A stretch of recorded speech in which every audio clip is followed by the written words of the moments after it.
ఇక నాగర్ కర్నూలు జిల్లాలో అన్నదాతలు ఆందోళనకు దిగారు. తాడూరు మండలం చెర్ల ఇట్క్యాలకు చెందిన రైతులు పట్టణంలోని సంకల్ప్ ఫర్టిలైజర్ షాప్ ముందు నిరసనకు దిగారు. నకిలీ వరి విత్తనాలు అంటగట్టారంటూ షాప్ యజమానితో వాగ్వాదానికి దిగారు. వరి పంట ఎదుగుదల లేకపోవడాన్ని గుర్తించి దుకాణదారుని నిలదీశారు. మోసం చేసిన కంపెనీపై చట్టపరమైన చర్యలు తీసుకుని నష్టపరిహారం ఇప్పించాలని డిమాండ్ చేశారు. ఈ మేరకు రైతులు వ్యవసాయ అధికారులకు ఫిర్యాదు చేశారు. ఫర్టిలైజర్ షాప్లో నాగర్ కర్నూలు డిస్ట్రిక్ట్లో సంకల్ప అనే ఫర్టిలైజర్ షాప్లో మా ఊరు రైతులు నాతో పాటు 5-6 మంది వరి సీడు ఆర్ఎన్ఆర్ టైపు 4 ఎకరాలు లేదు, ఇంకో రైతు 2 ఎకరాలు ఇట్లా మా ఊర్లో తొలికాల్లో ఒక 5-6 మంది రైతులు కొనడం జరిగింది.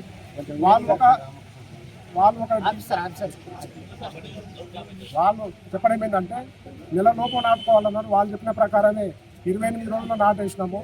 అయినా కూడా కాల పరిమితి అదేంటి, మేము ఎకరాకు వచ్చేసి సంచి DAP ఇంకా పొటాసి ఆ టైప్లో వాళ్ళు చెప్పిన ప్రకారంగా ఆ పద్ధతిని సాగు చేయడం జరిగింది.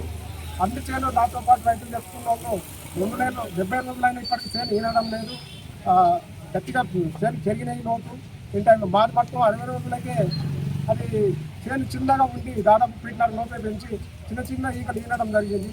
ఇది ఎందుకు ఇచ్చాయని చెప్పేసి గ్రామంలో ప్రజలు కొంతమంది తీసుకుపోయి రెస్పాన్స్ చూపిస్తే ఇది ఏడాది ఇచ్చినామని చెప్పేసి అంటే బిల్లులు ఉన్నాయి, పలానా షాప్ కాడ ఉన్నాయని చెప్పేసి షాప్కి వచ్చి సందర్శిస్తే ఇక్కడ ఉన్న మేనేజర్ ఆ బాబు కొంచెం చూపిస్తే అన్న ఏదో డౌట్ ఉంది, మాకు సీడు మేము పెట్టలే, మా షాప్ ఇదే కానీ మాకైతే సీడు వేరే వాళ్ళు మాకు డిస్ప్యూట్ చేస్తారు, వాళ్ళందరూ వస్తామని చెప్పి పిలిపియడం జరిగింది.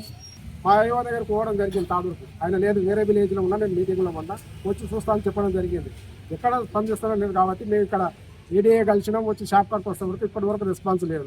ఈ సీడు వీరికి మేము ఎంక్వైరీ చేసి ఇవన్నీ అంటుంటే దిగినేపల్లి మండలం తిరుమలాపూరు కారకొండ లిగసంపల్లి ఇక్కడ మాది ఇట్లా ఉంది మాది ఇట్లా చెప్పడం జరిగింది సార్. ఇదైతే టోటల్గా ఇది సీడు పేలు.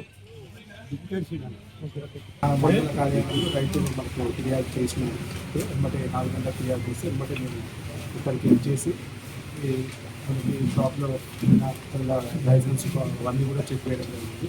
దాంతో మెయిన్గా మనకు ప్యాడీ వరి విత్తనాలు పైన మనకు కాంప్లైంట్ ఇచ్చారు. దీన్ని రామకృష్ణ కంపెనీ సీడ్స్ ఆ lot number stock register bill books అన్ని కూడా పరిశీలించడం జరిగింది.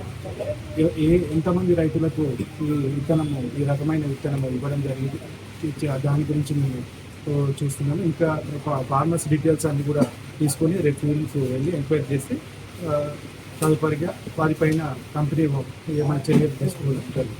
సార్ మీకు ఎన్ని ఫిర్యాదులు వచ్చినాయి సార్ వారం రోజుల నుంచి? ఇప్పుడే నాకు వచ్చి కూడా ఒక హాఫ్ అన్ అవర్ అవుతుంది మనకి ఇచ్చి అది ఎమ్మటే నేను ఇక్కడ ఫీల్డ్లో ఉన్నా ఎమ్మటే వచ్చాను. ఎమ్మటే ఫీల్డ్కి వచ్చి షాప్కి వచ్చి నేను దానికి